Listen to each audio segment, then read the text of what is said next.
All right, hey y'all, this is a video where I'm going to go over pages 11 and 12 in your packet.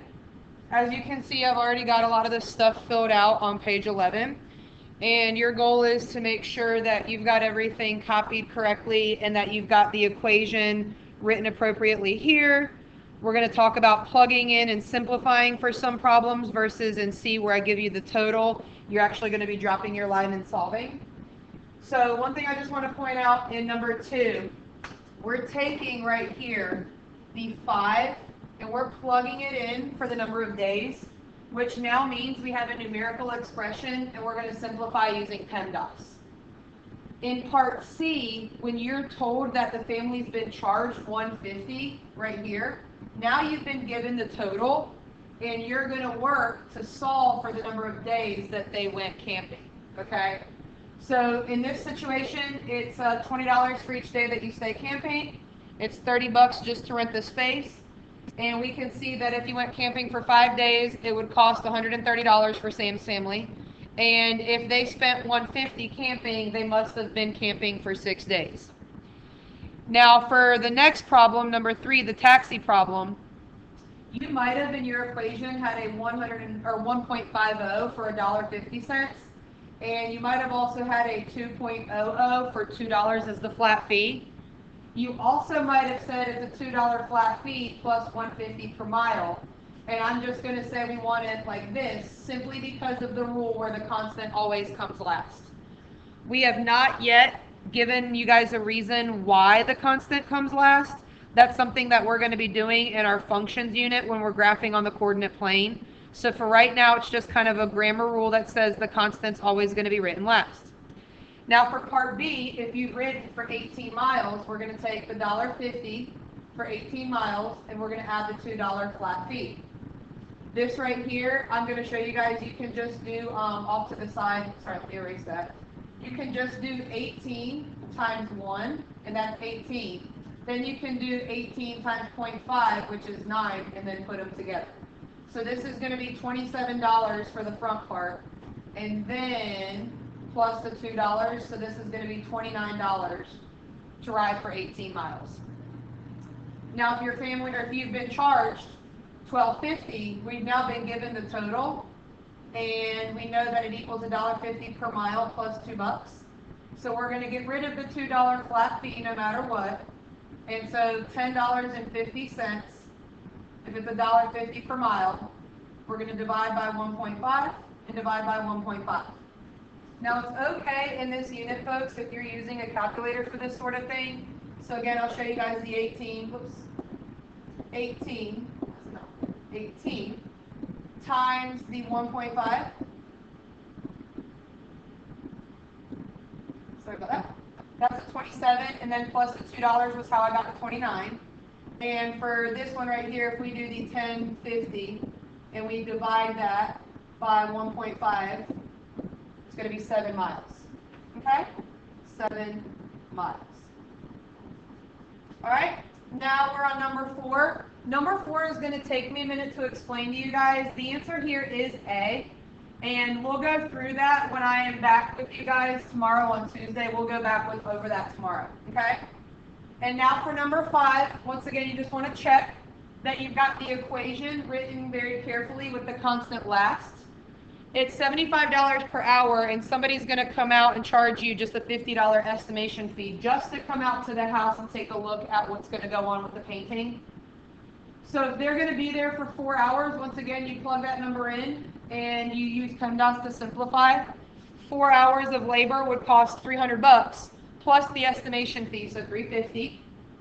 And now for the last part here, if you were charged $500, we are going to drop our line and solve. So we'll subtract the $50 for the estimation fee, $450 divided by the 75. And once again, you're just going to take the $450 and divide it by the $75 to be 6 hours. They were there for 6 hours.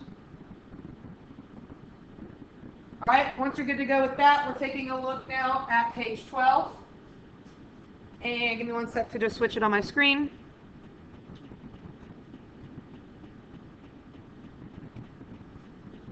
So for page 12, there were a few hints provided over the weekend to help you out.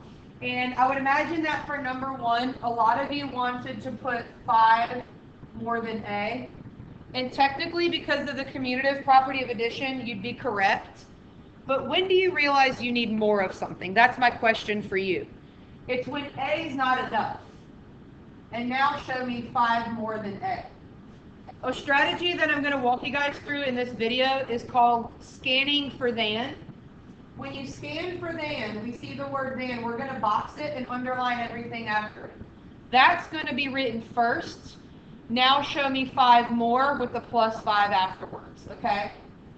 Now again, because of the commutative property of addition, for number 1 there, technically the 5 plus A is correct, but we're going to see with a subtraction problem that it really matters with the order.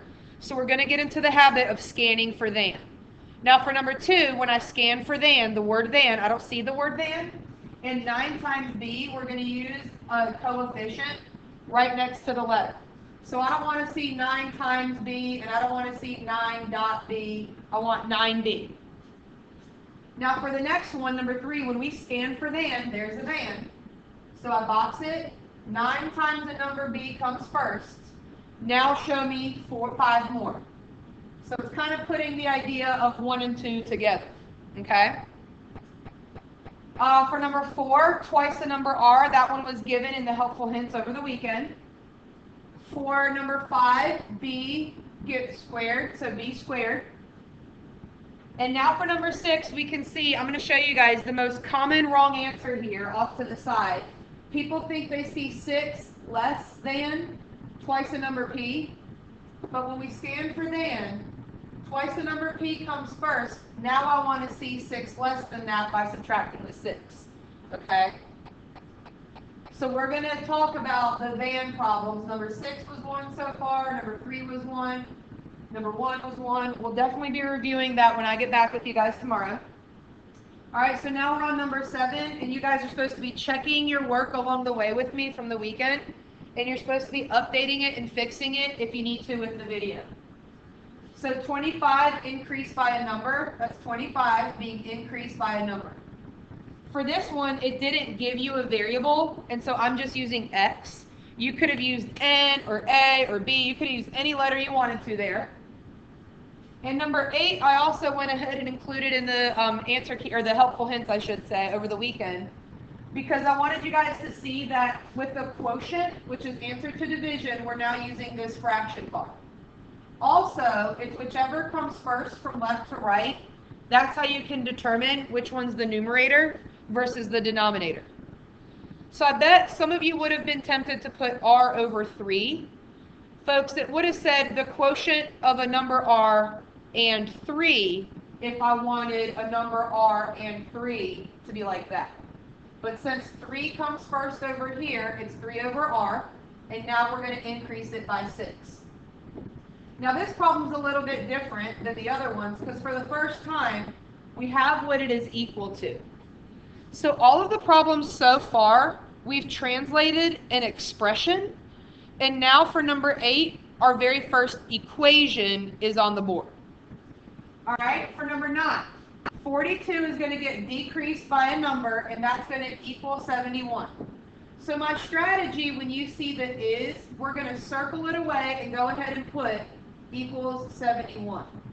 Now we're going to talk about 42 being decreased by a number W, so 42 minus W.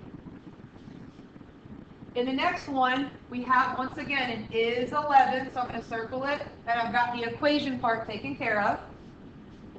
5 times the number x diminished by 14. When I scan for than, there's no than. And diminished by, it's being lessened by 14. So we've got 5 times the number x being diminished by 14. So 5x minus 11, or sorry, 5x minus 14 is 11. All right, and the next one, 10 increased by the quotient of a number x and 12. So there is no is. This is not an equation. This is going to be an expression when we translate it. There is also not a than to worry about. So I've got the quotient of a number x and 12. So x is first from left to right. And then before that, we're saying that 10 got increased by that quotient. So friendly reminder, I don't want to see 10 increased by the quotient of x divided by 12. Nope. We want 10 increased by the quotient of x and 12 using that fraction bar. Now for number 12 here, we've got to times the sum. And I'm going to show you guys off to the side what I would have expected a lot of you to put had you attempted this one on your own. A lot of you would have seen a 4 times something and tried to be like 4 times n plus 7 or 4 times 7 plus n. But y'all, what we're given here is that it's the sum of 7 and a number. Now, in PEMDAS, where do we need to put something for it to happen first? We need to put it in parentheses. And if we want the sum, it's the answer to an addition problem. So we're going to put the sum of 7 and n in parentheses to get the answer to that part first. And then the part that says 4 times, we're going to put out front. I'm going to go ahead and skip right now to number 14 to kind of talk about this once again. We're saying 6 times a difference. So the difference is the answer to a subtraction problem. The difference of 11 and w is there. Now show me 6 times that difference. So when you see the words times the sum or times the difference, and I'm going to kind of highlight them for you now. When you see times the sum or times the difference, you know you need parentheses when you're translating. Okay? Now I skipped over number 13, so I'm going to go over that one now. For number 13, we've got 30 being decreased by the quotient of a number 10 and r. Now I'm going to erase this and put this one off to the side simply because I'm running out of room. When I scan for than, there's no than. So I'm just going to straight up translate 30 being decreased by the quotient. 10 comes first over r. 10 and r, 10 is first, so 10's in the numerator. All right? Now we have 15 and 16. So for 15, there's actually 2 answers I'll accept. Now we have half the sum. So we got to get a sum first, y'all. So z and 7 are now in parentheses. Now I want half of that.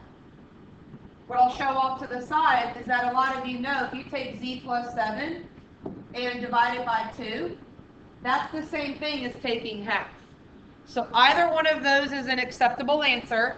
It really doesn't matter to me which one you put. They're both equally as correct. And moving forward in algebra and in algebra 1, they're both fair game. And now we're talking about number 16.